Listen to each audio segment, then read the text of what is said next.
22nd, 2024, and ask Dave to please call the roll. Council President Figueroa Cole, Here. Alder Revere, Here.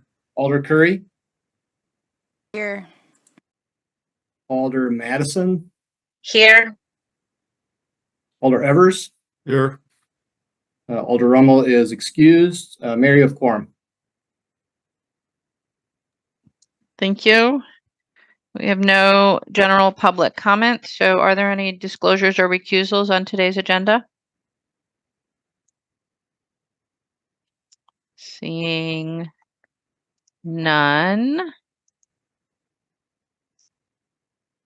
Then we'll move on to the consent agenda. We have a few discussion and presentation items. So we'll definitely separate item 13. I imagine there's desire to have a presentation on item 11 and possibly item 12 as well. So feel free to ask for that. Are there items other than item 13 that folks would like to have separated from the consent agenda? Alder Curry? Agenda item 8, just for a couple questions. Item 8. Thank you, Alder. Alder Vivier? Thank you, Mayor. Please separate agenda item number 10 for a question or two. And I would also appreciate finance staff sharing each of the presentations they've gone to the trouble of preparing for us. On 11 and 12, Alder? Correct. Yep. Thank you. Thank you. All right, so we have items 8 and then 10 through 13. Are there any additional items that alders would like to see separated from the consent agenda at this time? If not, then President Figueroa Cole, a motion on the consent agenda, which would be items 2 through 7 and item 9. Move to adopt the consent agenda. Second. Moved and seconded to adopt. Is there any objection to recording a unanimous vote in favor of those items and their recommendations? Seeing no objection, we'll record that vote. And that will take us to item 8, which is Legistar 84375, authorizing the mayor and clerk to enter into a 3-year competitively selected Microsoft Enterprise Enrollment Agreement with Microsoft Corporation and a 3-year competitively selected services agreement with CDW Government LLC, a reseller of Microsoft and other software. On item 8, President Figueroa Cole, motion, please. Move to adopt. Is there a second? Second. Moved and seconded to adopt. On item 8, questions for staff. Alder Curry? Thank you, Mayor. And sorry, I know today's a longer meeting probably than normal, but just considering what occurred with the CrowdStrike outage, just wanted to ask for a little bit more clarification on the contract and any concerns or lessons learned as we're kind of unrolling from the Microsoft outage. Sure, I'd be happy to respond to that. So it was actually CrowdStrike that had the outage, and CrowdStrike put in a patch. The patch had a little bit of code that was not correct, and they immediately rolled it back. And then that's when the issues were created. And Microsoft is one of the vendors that uses CrowdStrike. So therefore, Microsoft was down. We did not actually see our Microsoft platform was fine. And in fact, if we hadn't had M365, we would have been stopped in our tracks. We immediately got on M365. Staff were using their phones. They were getting on their personal computers and getting online and using M365 so that we could start a plan that we got implemented, from 1 o'clock in the morning till 4:30 that afternoon, getting everybody up and running. So we were very thankful to have Microsoft's products.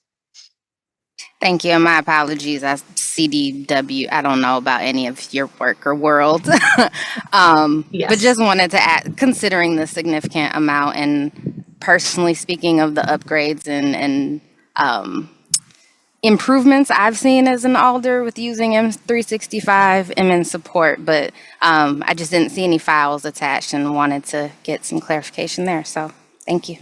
You're welcome. Thank you, Alder. Any other questions on item 8? Seeing none, it's been moved and seconded. Is there discussion? Seeing no discussion, it's slightly off topic, but I hope you'll all forgive me if I say a big thank you to our IT staff for working around the clock to help us recover from that CrowdStrike failure. It was truly Herculean efforts. So Sarah, please pass along to your staff. All right, it's been moved and seconded. Is there any objection to recording unanimous vote in favor? Seeing no objection, we'll require a unanimous vote in favor of item 8. And that will take us to item 10, which is Legistar 84340, awarding public works contracts for the Warner Park Community Recreation Center expansion and amending the 2024 adopted capital budget for Parks Division and Engineering Facilities Division to complete the project. On item 10, a motion, President Figueroa Cole. Move to adopt. Is there a second? Second. Moved and seconded to adopt item 10. Questions for staff, Alder Verveer? Thank you, Mayor. Yeah, my questions are for facilities staff from engineering division. I don't see Brian Cooper here. My questions were much more general than than beyond this specific resolution, which I most certainly support. But I know that Amy Scanlon is the project manager for this, representing engineering. So maybe Amy, I'll put you on the spot, unless there's someone better to ask the question of. It might also be CJ Ryan. But Yes, anyway, and whoever would like to yes, I know respond. I know it's definitely a parks project. Thank you, Mayor. My questions were more about citywide building projects than Warner Park Community Rec, which, as I say, I support the resolution. So anyway, my question, I'll just throw it out there, and whoever can try to answer it, be it engineering or parks, is we have seen some fairly significant deviations in the last year on these major projects in terms of the engineering estimates. And then when the bids are opened, sometimes it's favorable, like Lake Street or Hanson Road. Other times it's not, like in this case, or, more dramatically, Public Market or the purpose-built men's shelter. So I was wondering if anyone wished to comment generally on the trends. And I would think that competition would play a big part in it, but obviously it seems competition isn't that big of a deal because Amy and Mike, if you're responsible for all the great competition on this project, congratulations. We obviously had a lot of interest from GCs, not so much for Lake Street, but yet that came in millions of dollars under estimate. So I was just wondering if anyone would like to share the general trends, and is there something better that maybe we should be doing with our AE consultant teams in terms of trying to get this down to more of an exact science in terms of estimates, so we don't have to continually seemingly have these major budget amendments to close these gaps once the bids are opened? Alder Verveer, this is Amy Scanlon. Hi, Amy. Hi. I wish I had better information for you.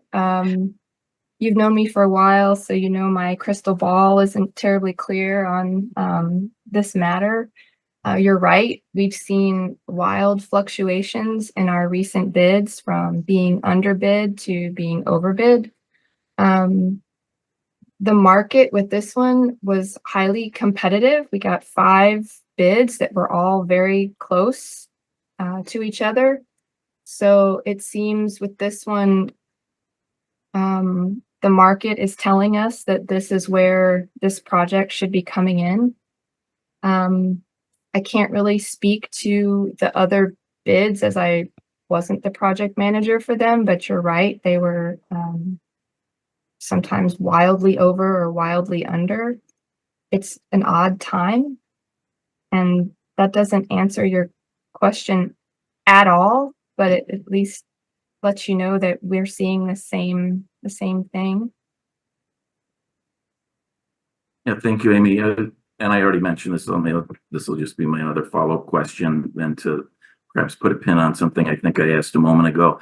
And that is there anything you and your colleagues in engineering division think you could maybe redouble your efforts on in terms of the AE consultant teams and estimating? Or I realize everyone's doing the best they can, both in-house and consultants, but is this something that we believe is happening locally to everybody and nationwide, perhaps, and there's just nothing more we could do in terms of trying to sharpen the pencils more before we go, as we're going through the budgeting process?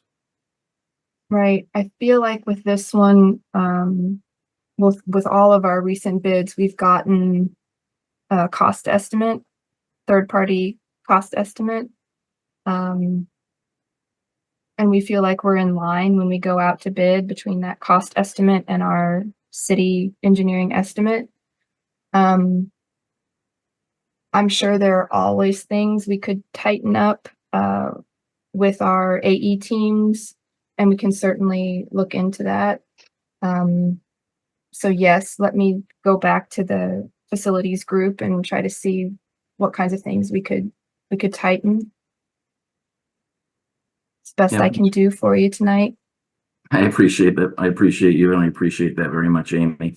Yeah, I'm sorry to put you on the spot. I was expecting Brian to be here to speak more globally, but you did a great job being responsive to my questions. I appreciate it. And if there's any follow-up your colleagues might have on this topic, I'm all ears, and we'll probably ask the question again at capital budget hearing time. So thanks a lot.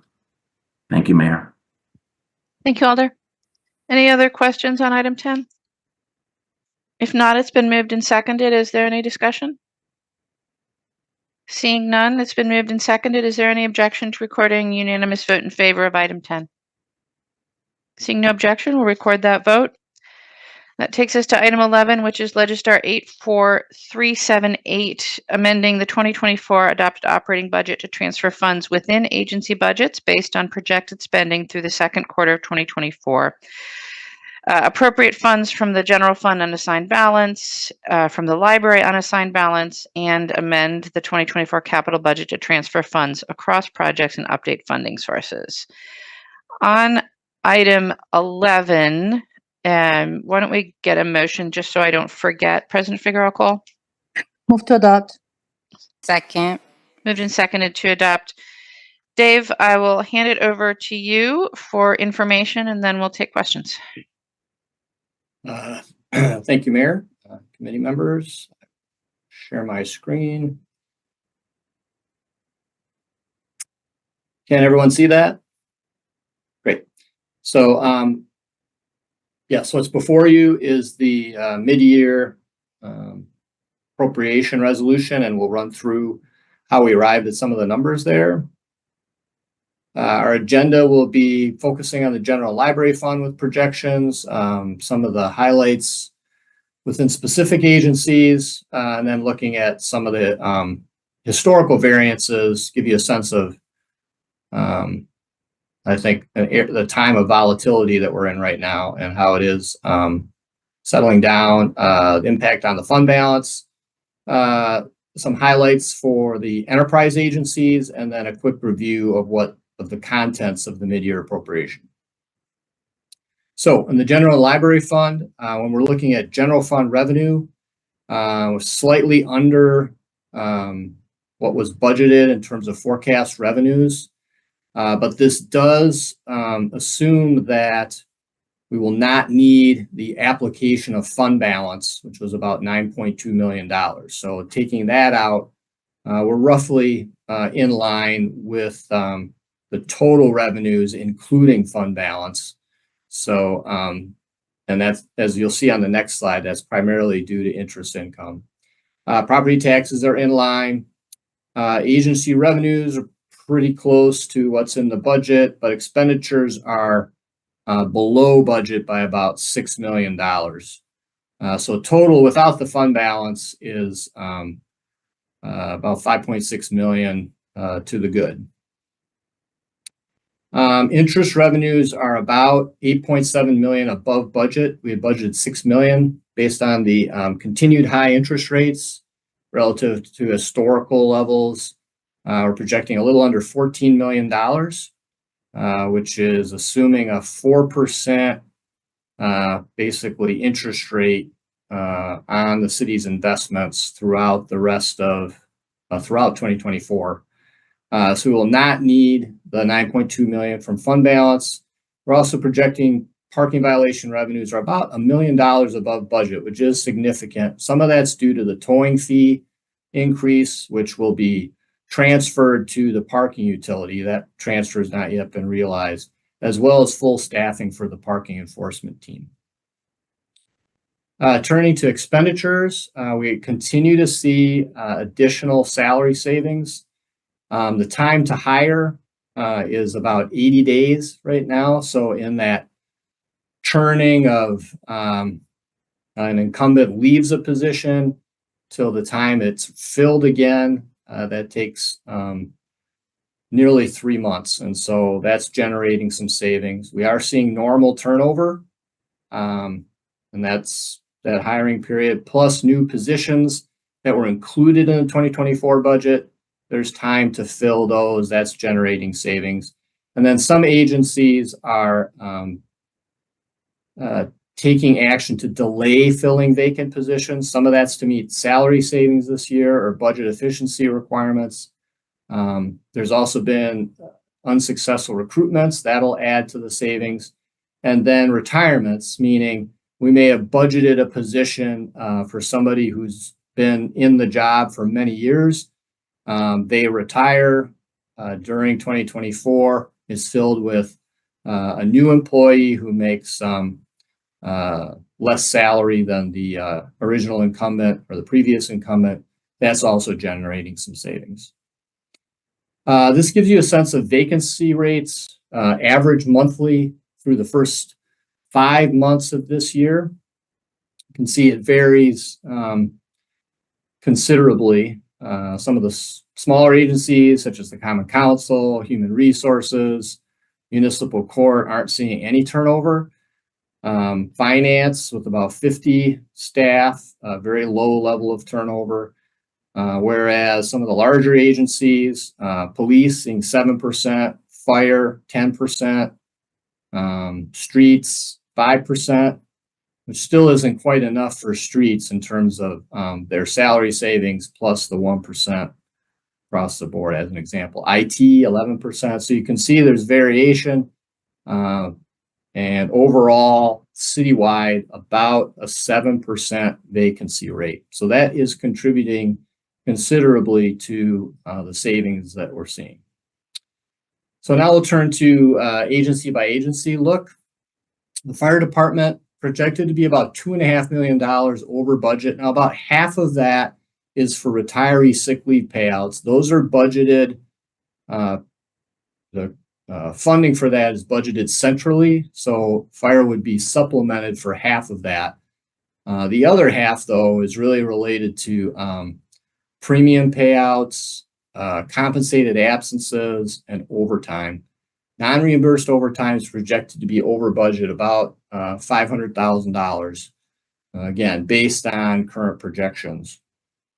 Police department's about $1 million over budget, but again, most of that is retiree sick leave.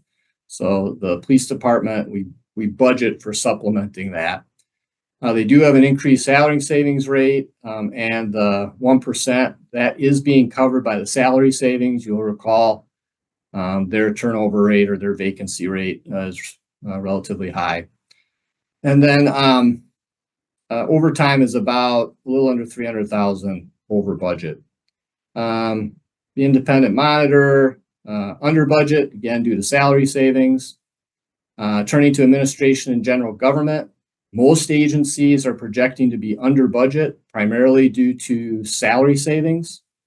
Finance right now is projected to be over budget due to that low level of vacancy rate that I highlighted on the vacancy slide.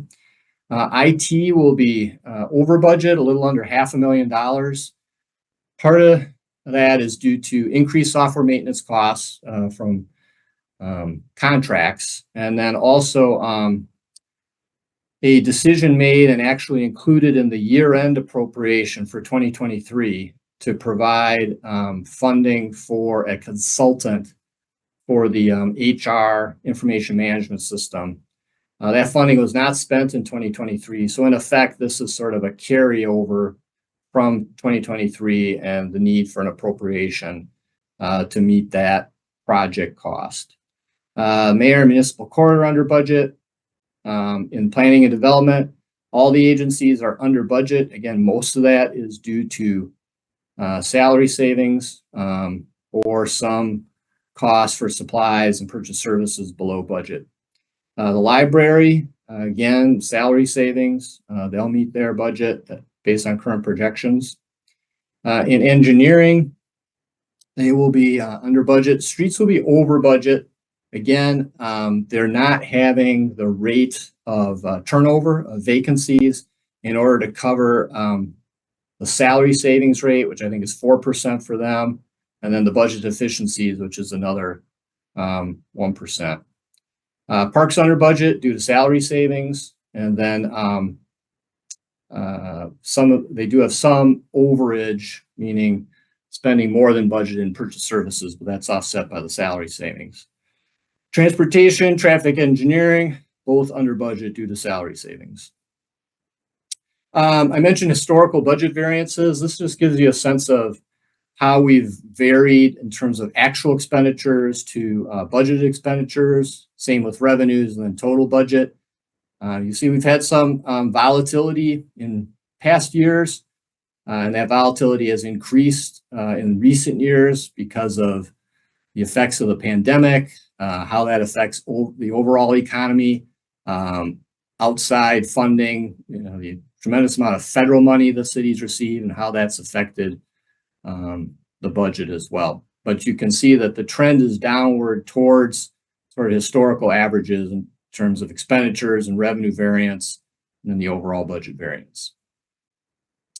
I showed this slide to the council, full council, at last week's briefing on the budget and the referendum. This is the unassigned general fund balance, or what we sort of generally call the rainy day fund, share of the budget over a 30-year period, roughly. And with that light blue line being our 15% target. Based on the projections right now, the fund balance will reach about 24% at the end of 2024. And then assuming applying $5 million annually from fund balance to balance the budget for the 5 years through 2026 to 2030, that would bring the fund balance back down to the target of about of 15% of the budget. So that was the general fund and library fund highlights. Turning to the enterprise funds, non-general funds, Fleet is projecting a small overage. That'll be it's a combination of being over budget with vehicle repairs and maintenance costs, but under budget in salaries, benefits, and supplies. Golf is bringing in a lot more revenue due to catering, facility rentalship, green seas, and so on. And the mid-year resolution appropriates some of that revenue to meet their added costs.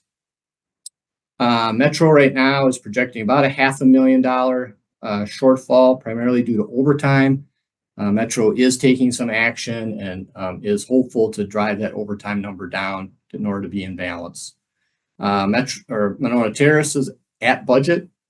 Parking utility revenues are above 2023, even with the closure of the State Street campus garage for reconstruction, but they do not expect to have to use fund balance in 2024. So that's good news. Public health is under budget by about $1.7 million due to vacancies, personnel savings. And the budget assumed having to apply $1.2 million from their fund balance, but that will probably not be necessary this year.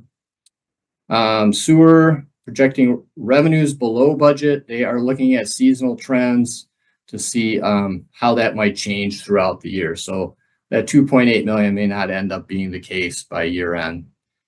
Resource recovery expenses are under budget due to salary savings, as well as lower than budget expense for electronics pickup. Water utility, their revenues are lower due to the wet summer climate, but they're projected to be under budget by about $270,000 overall due to lower than budgeted expenditures. All right, so that's the non-general fund agencies. We'll turn to the resolution itself.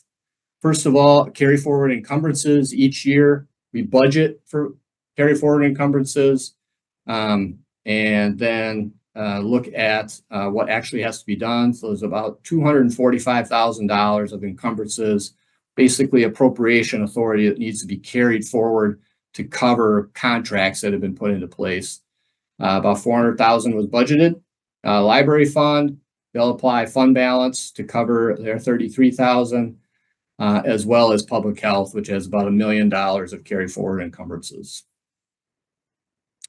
Next, there'll be some increased budget authority based on projections and other needs within specific agencies. In CDD, about $500 to correct the revenue budget. It's a technical adjustment related to Dairy Drive. Police needs additional special duty appropriation authority to reflect additional revenue and overtime costs due to additional events. Traffic engineering, they were awarded a grant for purchasing crossing guard stop paddles. IT, we will appropriate $230,000 from fund balance to cover the pricing shortfall that we talked about, or the pricing costs of their contracts, and then another $315,000 from fund balance for the appropriation for that human resources information system that was not utilized in 2023, but will be in 2024. And then the resolution will also make transfers within agency budgets.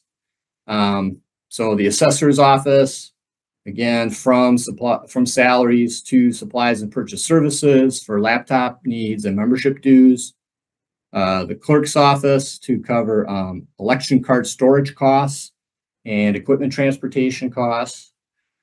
Civil rights to cover increased costs due to additional calls for interpretation and translation service. Economic development will begin an economic development strategy study using savings and salaries, so transferring that to purchase services. Engineering, they have inflation and supplies costs that they need to cover with savings in salaries. Traffic engineering, they need some movement within the grant fund, as well as from salaries to supplies for electricity costs that are above budget, as well as match for grants.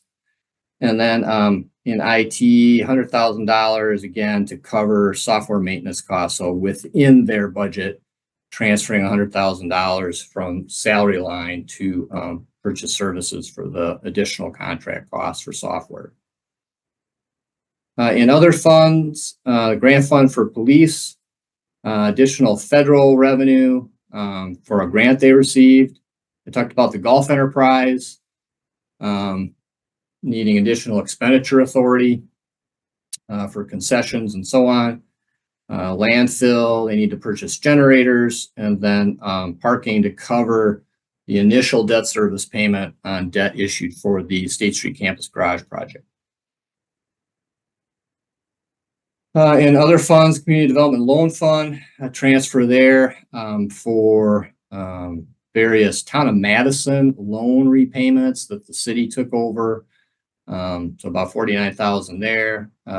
Also in that fund, some federal funding with the Economic Development Initiative that were not included in the council's technical amendment on the permanent men's shelter. So that's just, again, moving some federal dollars around.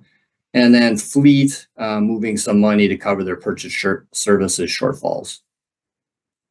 So that's the operating side of the mid-year resolution. There are also some capital transfers. As we do every year, in order to meet arbitrage requirements under federal tax law, we often have to move unspent bond proceeds that might be in one project to a project that needs bond proceeds. And this is the list. This is really a technical adjustment. Totals about 1.3 million of movement between projects. And then there are a series of other transfers in the capital budget within Ped Bike. There's some carry forward authority in major streets, grant revenues in Monona Terrace, and federal revenues in traffic engineering. Some movement of TID funding and assessment, special assessment funding within the sewer budget, sewer and parking, transferring TID budget from the State Street capital or campus garage project to the Lake Street sewer project in order to meet costs there. External revenues for 2 projects in stormwater, and then some neutral transfers across major projects and increasing reserve funding. So that is the mid-year projection and the mid-year resolution. Thanks, Dave. Questions for Dave?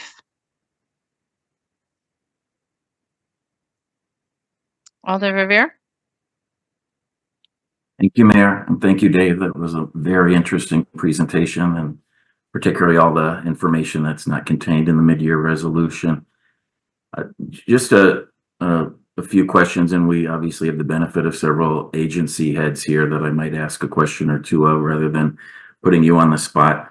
The one question that you and Ryan, though, might be the best to ask is relating to the parking division estimated revenue projection. And could you explain, do you know about how much of what you shared in that $1 million figure is going to be offset by the Schmitz towing billing? We think the estimate is about $200,000. So that'll be transferred to parking from the new portion of the towing fee. okay, thank you. So $800,000 approximately to the good in terms of the rest. Yeah, the parking utility, relative to budget, they're doing well, and as I mentioned, they won't need to apply fund balance. So yes, that's quite the trend in this presentation. So yeah, thank you very much for that. Mm-hmm. And then, Mayor, in terms of perhaps asking some of our department heads a question or two, but obviously, Dave, you're welcome to jump in as well. I appreciate in the presentation anticipating my questions about police and fire overtime. So thanks to you and Betsy for including that in the presentation. I'm wondering, though, if the chiefs that are with us, and thank you both for being here, Chris and JP, wouldn't mind just saying a few words on the trends in overtime in each of their respective agencies. Chief Carbon? Sure, happy to do so. Appreciate the question, Alder. I think we're making progress is the best way to say it. Right now, our overtime hours this year, about 85% of what they were a year ago. Our biggest motion right now is to try to get back to full staffing so that we can really get as much squeeze out of our creative staffing program as possible. Right now, the unanticipated absences are what do the most damage. And as we know, we're grateful for our minimum staffing, but each one of those unanticipated absences creates an overtime on typical days. When we get closer to full staffing, then we'll have bigger capacity based on our send home program to absorb those via payback days and other things that come within the details of that program. We had anticipated coming into this year based on our hiring. We've had 2 classes within the last year and added 46 members to the department. We had anticipated being at full staffing at this point. What we're seeing now is many folks had hung on and not retired throughout COVID and shortly thereafterwards. And now we've seen quite a few unanticipated and previously unannounced retirements. So presently we are 8 members understaffed. and that's contributing particularly during this quarter with high vacation utilization and high unanticipated absences. Our projections, we did get conservative on.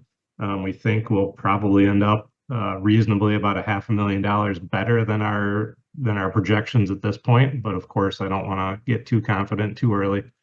And then the last bit I would add is, I think if we can come in close to budget, that's almost a $2 million improvement in overtime from what we had actual last year. So I think we're making progress, but we've got more work to do. I'm happy to answer any further detail, perhaps, that I didn't cover there, Alder. Thank you very much for the very comprehensive response, Chief. I appreciate it. Thank you. Chief Madison, put you on the spot next. Thank you. No, thank you for the question, Alder. Ours is a little bit different than fire. Ours has been driven mainly comparing this time period to last year's time period. Our major case overtime is up about 170,000 more than it was last year. A lot of that's driven by dignitary visits. Obviously, this year we've had 3 presidential visits. Now, these figures don't include the July 5th visits, which will be a fairly expensive one. So that's still obviously on our radar. We have court overtime that's been up a bit this year from some of the 2023 major cases coming into court. As you know, we've had not as many as last year, fortunately, but we had one pretty rough weekend.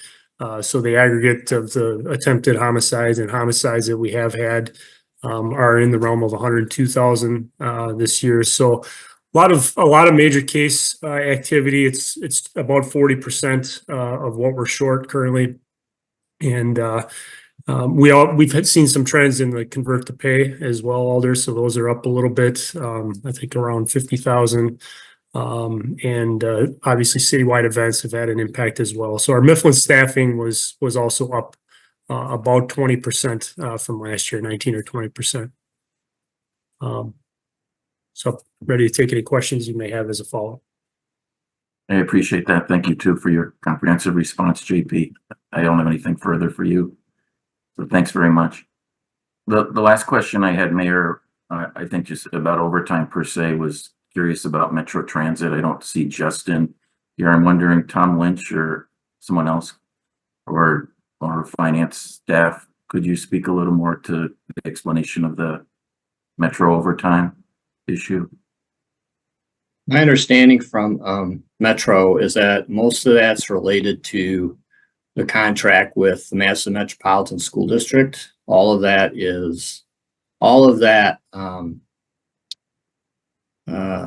driver time, bus support is provided through overtime.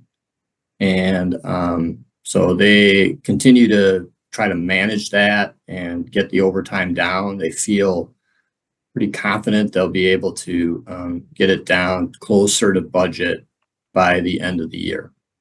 That's what we heard from Metro. Thank you very much, Dave. The last question I had based on your presentation, Dave, I think would be for the park superintendent. Well, Eric, congratulations on your contract renewal. Obviously not controversial given that we adopted that on the consent agenda. My question to you is, obviously the figure that was just shared with us, Eric, is pretty eye-popping in terms of salary savings of almost $1 million projected. Could you give us more detail on that, please? Is a lot of that seasonals?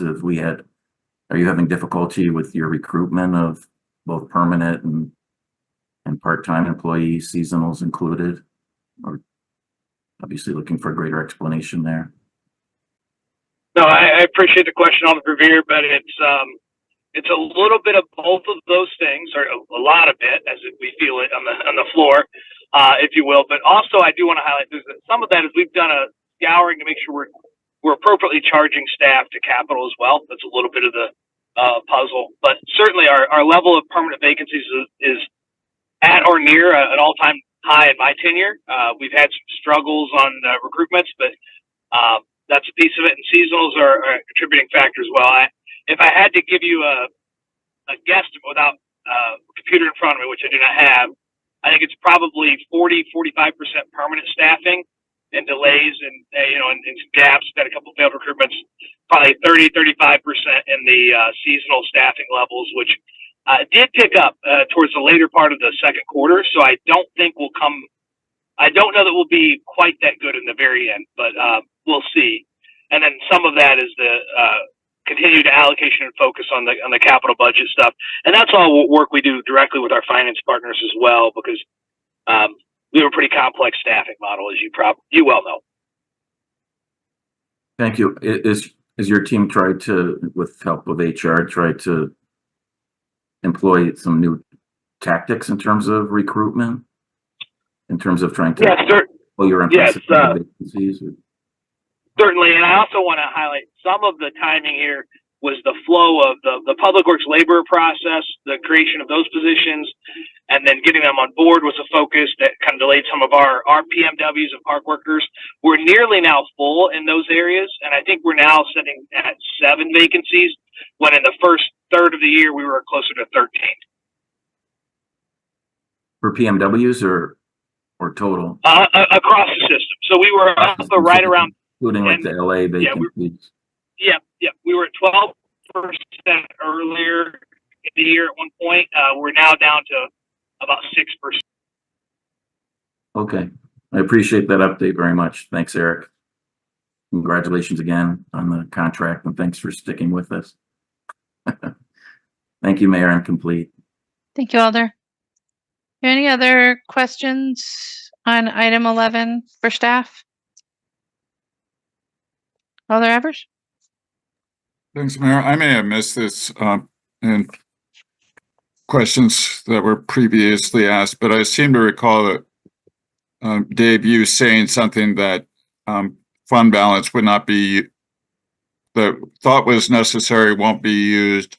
Is that something that was already taken into account in the presentation that we had to council recently regarding the fund balance, or is this new information? I'm assuming it's not new information, correct? Alder Evers, if you're referring to the use of fund balance, that we presented that on Tuesday at the council meeting, that idea within the sort of the 2 plans that were presented of using basically 25 million of fund balance and spending that down. No, I was talking about Oh, these are very the midterm adjustments. Yeah. That you I thought I heard you say that fund balance that was anticipated would be used is not necessary to be used, and I'm wondering if that involves some sort of savings. But has that already been? I assume that's already been taken into account in the presentations to date. Yeah, it has been factored in.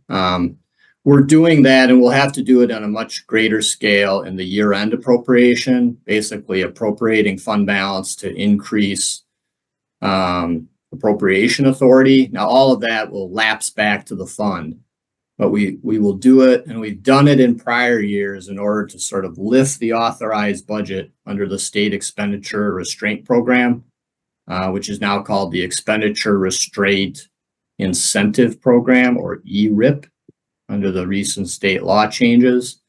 But we will need to do that in this base year of 2024, because that program comes back into effect for the 2025 budget. And based on just the cost to continue budget that the city has, we need to sort of lift the 24 base in order to have enough room in the 2025 amount under the ERIP formula, so that we continue to receive $7 million a year in state aid. So it's a bit of a budget exercise. Yeah, I think that this is probably getting into arcane material that it might be hard for us to follow, but I assume this has something to do with your explanation the other night that the 31 million that appeared to be a windfall could not all go into the fund balance or to the rainy day fund because of things like this, of ways that it had to be applied. It didn't all go into the rainy day fund, correct? That's true. This is a totally separate thing, what I'm talking about the budget and ERIP. What happened with the 31 million is We set money aside basically because we applied fund balance in the budget, the 2024 budget. So that was set aside in the 2023 year-end fund balance. And then we did not spend an appropriation for an endowment that will be set up for supporting operations at the homeless shelters. So that was set aside because we think that will be spent in future years, whether it's in 24, 25, so on. So that was set aside. And then we set aside $5 million for any sort of future volatility in mark to market in our investments. We had a good year in 2023, but that was after a very bad year in 2022. That was really, we were lucky to have that offset because of some one-time revenues that came in and some underspending relative to budget. Well, thank you. It's again, sometimes hard to follow when we talk about something like the rainy day fund or the general fund balance and how it gets applied. I understand there are details that might be beyond the ken of any one of us who don't do this professionally, but you do a very good job of explaining it, and I appreciate it. Thank you. Thank you. Thank you, Alder. Are there any other questions?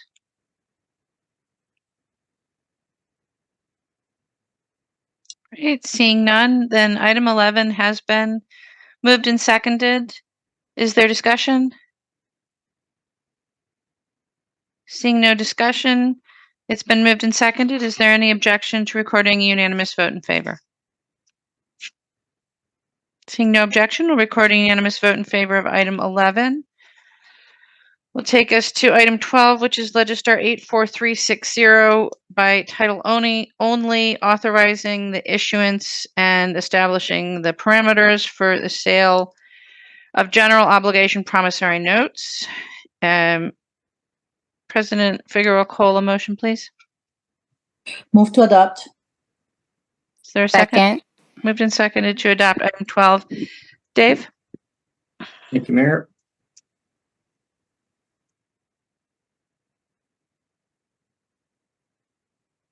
All right, can everybody see that? Great.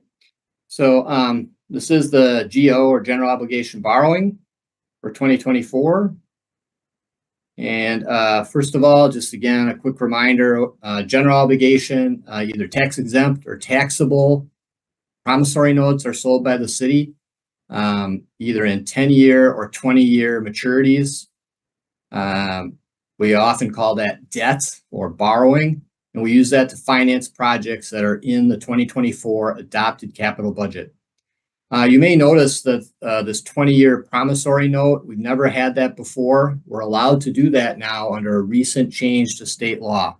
So we no longer have to go down a path of issuing bonds for any debt that has a maturity for longer than 10 years. And that does help with certain initial resolution requirements that we've had to do in the past if we wanted to do 20-year debt. The 2024 adopted capital budget includes both new projects that were added as well as carry forward funding and appropriation from prior budgets. This debt, it's called a general obligation of the city, meaning the city has pledged its full faith and credit effectively through authorizing an irrevocable property tax levy to repay that debt with interest. And that's what we do each year with the issuance of general obligation debt.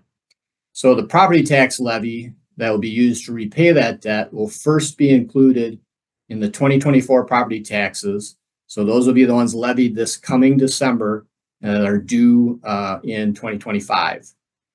There are other city revenues that are used to repay some of this debt. For example, stormwater user fees, and that does reduce the overall amount of property taxes needed to repay the debt. For this year's borrowing, we are issuing about 47% of the authorized borrowing. Some of that's due to project timing, cash flow needs, and arbitrage considerations under federal law. Just a quick summary. We're borrowing about $108 million. This is the amounts by agency. No surprise, the larger, and each year this is the case, the largest amount is associated with major streets projects and engineering. The second highest is information technology. Again, that really shows the growth in the amount of investments we need to make in information technology. That's then followed by fleet, so purchase of vehicles, large and small, metro transit, which primarily for their satellite facility, facilities management and engineering. Again, a multitude of facilities projects around the city, including remodeling of the first floor here in the city county building. I'll move to the next slide, which shows it by project and program. This is the 18 projects that are over $1.5 million each. They total about 48 million of that 108 million. Now, this is 18 projects out of 387 projects and programs that we're borrowing for in this budget. Some of them for very small dollar amounts to be sure we have enough proceeds to pay the costs. The largest project here is the Unit Well 19 iron and manganese filter for the water utility. The debt parameters resolution also includes an amendment to the water utility budget to allow basically move money around so that the GO debt in the water utility budget is used for this project. Next is some borrowing in tax increment district 54, so up near the former Oscar Mayer site. This is an affordable housing loan in that TID for a couple of projects in that area. Next is the fleet. So again, vehicles, the satellite bus facility, reconstruction of streets, specifically specific project, the Seago and Sheboygan Avenue resurfacing, some funding for the Triangle redevelopment project, electric bus and charging equipment, the remodeling in CCB, network and infrastructure lifecycle management needs and IT. The initial sort of costs of the north-south bus rapid transit, sort of the planning and development portion of that, preliminary engineering. The Monona Terrace, the John Nolan Drive light project, it's light replacement and other improvements to that tunnel. Crack repair, chip seal, sidewalks, various street resurfacings, fire and EMS equipment, the Village on Park redevelopment, and then Pleasant View Road. So those are the sort of top projects that will be covered with this borrowing.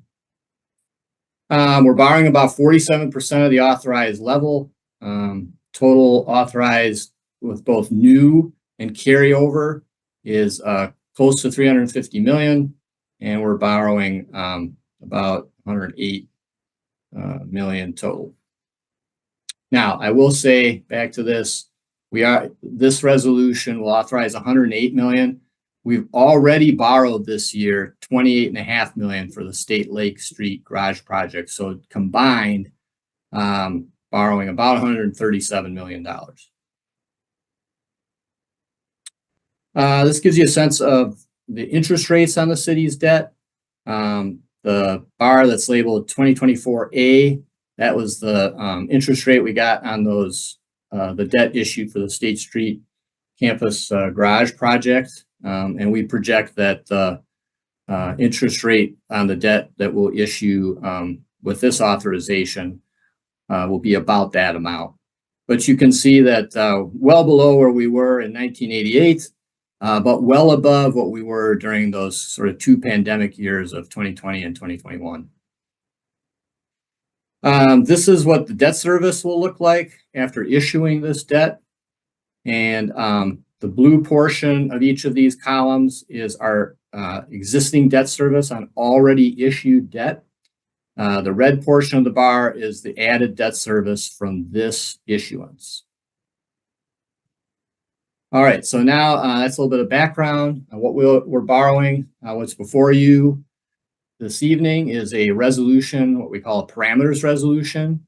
The first parameters resolution we did last year with borrowing, and that gives more flexibility. We used to sell debt on the day of a council meeting, but having that flexibility to sell when the market is in a better position or the city needs to do it, it gives us a little more option with this parameter resolution. That allows the finance director to, within the parameters authorized by the Common Council, to determine the final terms and in awarding the sale. But we have to be at or below those parameter levels. This approach is used by many governments. And some of those parameters include the maximum par amount, basically the maximum amount we can borrow, the maximum true interest cost rate to the city, and the cost of issuance. So for the resolution that's before you, you have a substitute that includes all of these provisions, a maximum par amount of 108 million. Right now, we think that'll be in 3 series. A Series B will have most of that. Series A was what was issued back in January for the State Street Campus Garage. So Series B, about 82 million, that's the bulk of it, with most of that in 10-year debt and about 9 million in 20-year debt. Much like we did last year for the first time, we'll also have a green notes component for various environmental projects in the city's capital budget. About 18 million there, with 11 in 10-year debt and about 7.4 million, which is specifically that Unit Well 19 for 20 years. And then a taxable component, we're researching right now if it needs to be taxable or not. This is that affordable housing loan funding in TID 54 to be issued for 10 years. The maximum true interest cost on the tax exempt debt would be 5%, maximum 6.5% on the taxable. We think it'll be lower than that. Maximum cost of issuance, about $375,000. That's for our municipal advisor, bond counsel, registration of the notes. There's also an underwriter spread, which is also embedded in this 108 million. Expiration of parameters authority. So this will last through the end of this calendar year. We expect to sell on August 15th. That'll help us with our debt service amount in the event of there's a referendum question, so that we can have the specific property tax amount, including debt service. And then this resolution does include an amendment to the capital budget for the water utility, basically moving funding sources for already authorized projects. And in the end, it puts the GO funding that was authorized in the 2024 budget all into this Unit Well 19 project. The other projects that were funded from GO borrowing in the adopted capital budget will be shifted to reserves in the water utility. All right, so that's a quick overview of the debt issuance and the parameters resolution that's before you. Thank you, Dave. Questions for Dave on item 12? Seeing none, then I'd just like to confirm that the motion is to move the substitute with the parameters in it. That's correct. So with no objection, the motion is to move the substitute. No objection, the substitute has been moved and seconded. Is there any discussion? Seeing no discussion, is there any objection to recording a unanimous vote in favor of the substitute? Seeing no objection, we'll record that vote. Thank you, Dave, and your staff for working that all through. That brings us to item 13, which is Legistar 84443, authorizing the scheduling of a referendum relating to exceeding the municipal property tax limits in the city of Madison. On item 13, let's just get a motion first. President Figueroa Cole. Move to adopt. Second. Moved and seconded to adopt. We was not expecting to ask staff to do a presentation, since it's essentially the same presentation that we had at the last council meeting.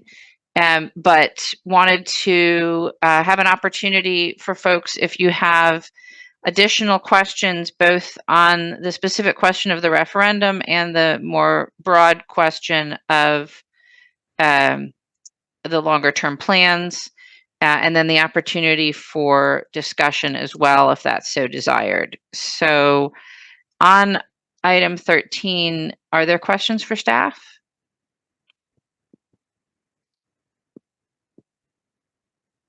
Seeing none. Is there discussion? Also wanted to just draw to your attention, I think you all got an email from Alder Rummel suggesting perhaps questions and or discussion topics if anybody wants to bring that forward. President Figueroa Cole?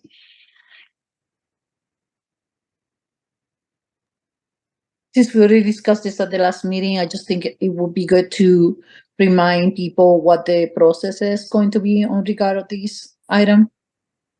That's going to be at the next meeting for Yes.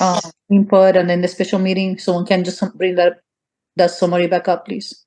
Yeah, Dave, can you put the time frame up for folks?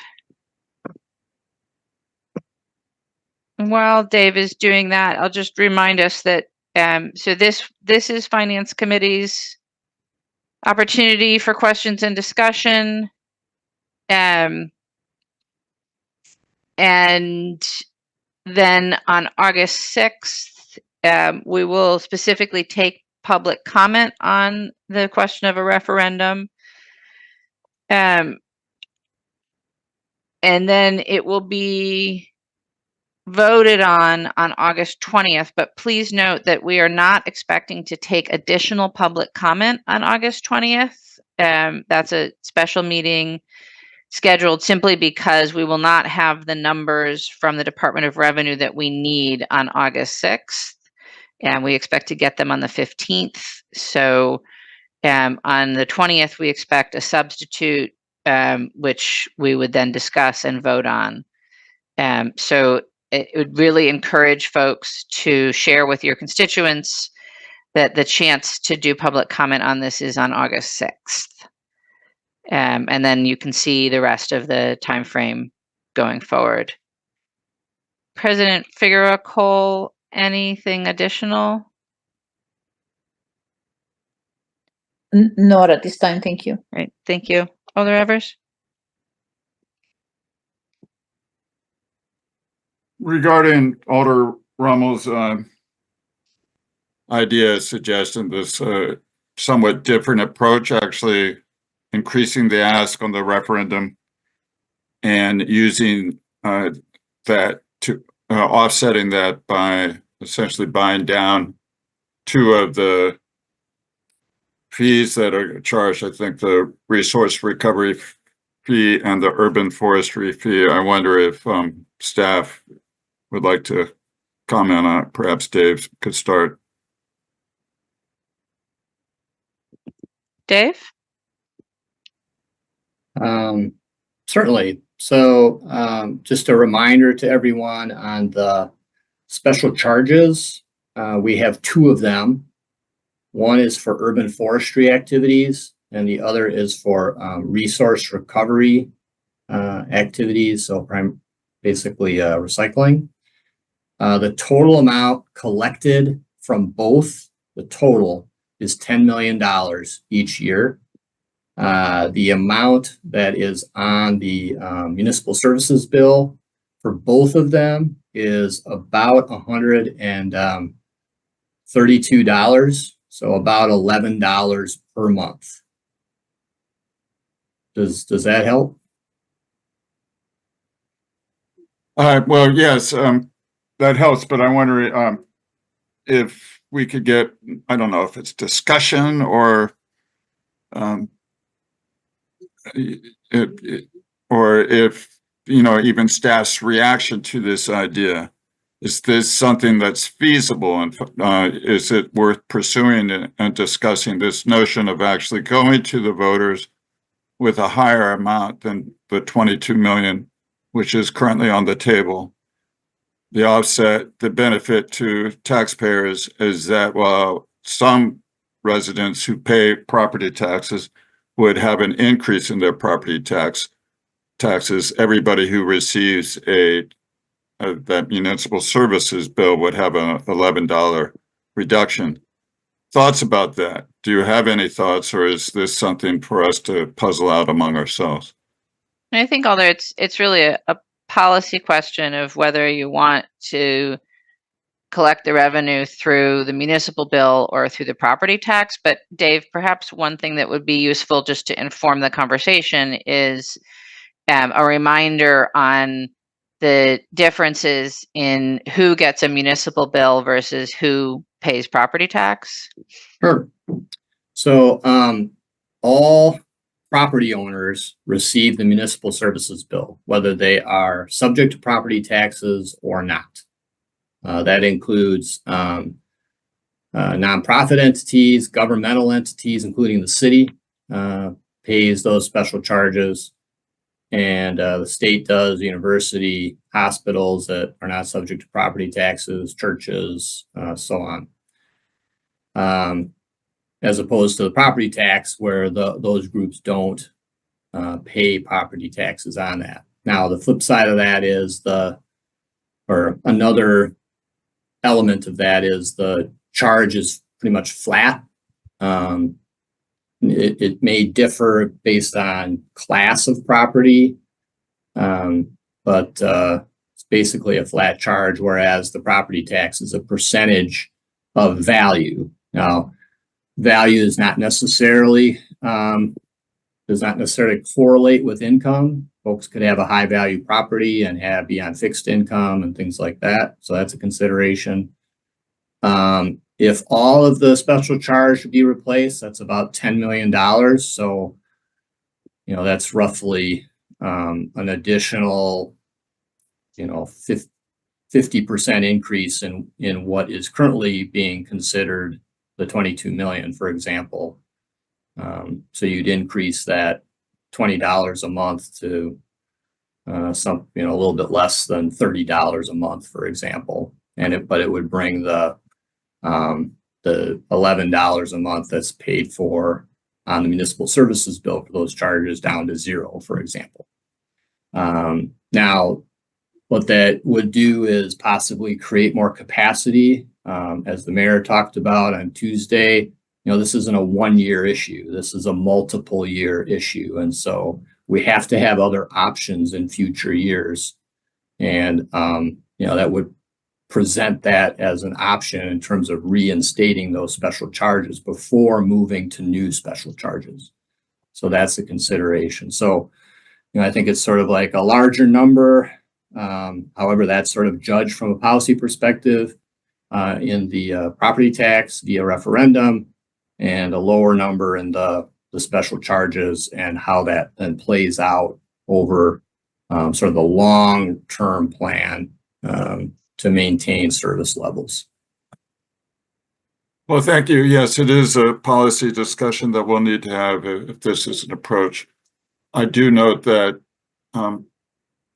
it's been shared by the mayor, and I think you've also included in your presentation that the property tax is the most progressive of our limited options in terms of raising revenue. So this alternative, I think, recognizes this to an extent, albeit with the extra burden of actually asking for residents to vote to increase their property taxes, which might be challenging in and of itself, even more than we would be otherwise. Thank you. Yeah, thank you, Alder. The other thing to note here is that because of the relationship with a potential referendum, is that this really is a decision that we have to make before August 20th, because it has to be incorporated into the referendum resolution, the amount that you would want to put on the ballot. So while we wouldn't have to figure out the exact details, which would be included in the operating budget, we would have to know the impact on the whichever way you want to think about it, the top line or the bottom line. in the referendum. So it's, it's not it's not a new idea. It's, Alder Rummel has been talking about it for a while, and it's certainly something that we've looked at and considered. And I'm certainly interested in the will of the council here. But it is a thing that we have to sort of have this discussion and make a decision relatively quickly. Whereas the other moving pieces, with the very large notable exception of the referendum, are things that we, have some time to work out between now and November. So just a note on the time frame. Other questions or discussion at this point in time? Alder Figueroa? I mean, I just kind of want to second that statement. I think this was something that came up months ago on making that particular change, but we had done. I wish we had included that in our engagement opportunities with the public. I feel like, if the rest of the council wants to include that, then we need to be very clear what the timing is to get that number on the ballot. Like, I just feel like things are moving pretty fast, and they're going to continue to move even faster. And there's so much going on right now in the city and outside the city. And it feels like it would be a brand new, like, we do need to continue to educate the public on the decisions we're making, and adding one more element at this hour. I don't know if that would be reasonable. So that's really my concern with that option at the moment. So Thank you. Alder Verveer?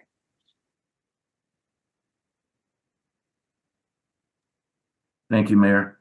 And just a follow-up question or two for Dave on this topic. And it's obviously a topic that the street superintendent has shared with us, as has been said, some time ago. And I think he probably reached out to most every member of the committee with this idea. But in any event, the follow-up question for you, Dave, is, am I correct that state of Wisconsin agencies do pay the full municipal services bill, as far as we know? So unlike the PMS program, where we only receive, I guess it's currently 38% of what we should be reimbursed for municipal services that are on the property tax, state agencies, UW included, does pay the full amount of the municipal services bill charges. Yes. And we've never had any, as far as pushback from the state in that regard. Not that I'm aware of. Yeah, that was my understanding as well. Thank you. Yeah, and Mayor, I don't think I have any other questions on this. I'll just add my editorial comment. And so when Charlie reached out to me about this, and I don't recall if I had a conversation with Alder Rummel about it or not as well, but I did share with him that downtown in particular, we have so many tax exempt properties, mainly state owned, that one of the things I've liked about special charges is the fact that they are paying, at least for something besides, I'll just simply say, their water usage. I can look out my window of my home here and see several property tax exempt buildings. And so I certainly understand the argument that the street superintendent shared with us and that Alder Rummel has shared. But anyway, I have mixed emotions about this approach, and certainly agree with what I think has been said already, that the timing certainly wouldn't be good tonight in terms of moving forward with the referendum recommendation to the council. That's my thought on that. I did have one question for you, Mayor. I don't know if now is the appropriate time, unrelated to Alder Rummel's email, or perhaps we should continue if there's more discussion about Alder Rummel's email on that. Doesn't look like there is, Alder, so go ahead. Okay, I obviously asked and appreciate all your responses to my questions at the council meeting last Tuesday as it relates to your plan to close the structural operating budget deficit. And I certainly support taking a referendum to the voters unequivocally. The question that occurred to me since that council meeting, I was wondering if you had any further thoughts on or information, is assuming that a referendum is successful, let's say for the $22 million that you're suggesting, asking the council to sign off on, that additional $1 million in efficiencies and revenue adjustments that's contained in your plan, do you have any more? And I realize the agency requests obviously were only submitted to the finance department in the last few days, but do you have any thoughts on how much of that approximately $1 million you're suggesting would be in efficiencies or expenditure reductions versus revenue adjustments, and perhaps looking at existing fees and so forth? So, although those are, I mean, Dave can probably articulate this better than I can, but that's already built into some of the assumptions that we have around cost to continue. You'll recall that we last year asked folks to manage to a 99% budget and are doing the same again this year. And then in addition to asking for the 5% cut options. So that's just essentially reflecting that we're continuing that practice of asking folks to manage to not 100% of their budget. That's a long way of saying that I expect that to be all efficiencies, not necessarily additional revenues. No, I appreciate that. Dave, do you have anything to add on that note? I do remember in your presentation to the council, and it was a long night that night, of course, but in your presentation, I thought you had mentioned ambulance conveyance fees and perhaps other fees, but I don't want to put words in your mouth and say that you were suggesting that we would perhaps increase that or any other fee, and if a referendum is successful for the 25 operating budget. Not for 2025, but I think, in that sort of gray box on the stack of boxes there. Yes. Those sorts of things will need to be looked at, after 2025 in terms of meeting, closing those structural gaps in that year, much like we've had to do in previous budgets.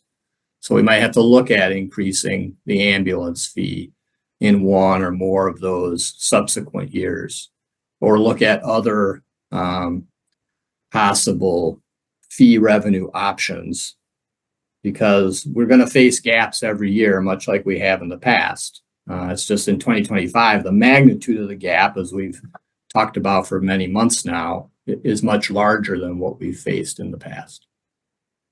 Yeah, although I would expect that, I think we're operating on the assumption that, let's just take the ambulance fee as an example, that it is not reasonable for us to raise it every year, but that it might be reasonable for us to raise it every other year or every third year, perhaps.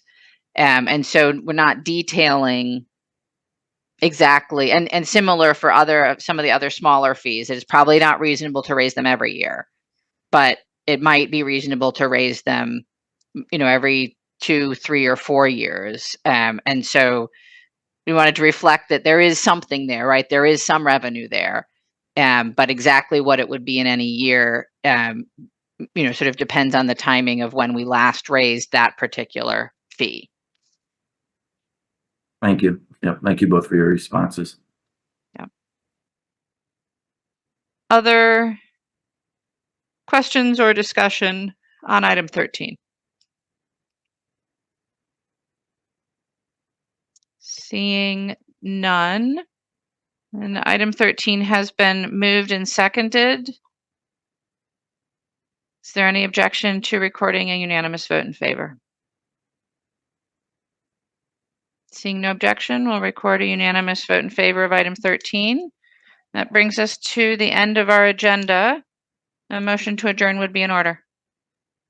Move to adjourn. Second. Moved and seconded to adjourn. Is there any objection to recording unanimous vote in favor of adjournment? Seeing no objection, we stand adjourned. Thank you all. Have a good evening.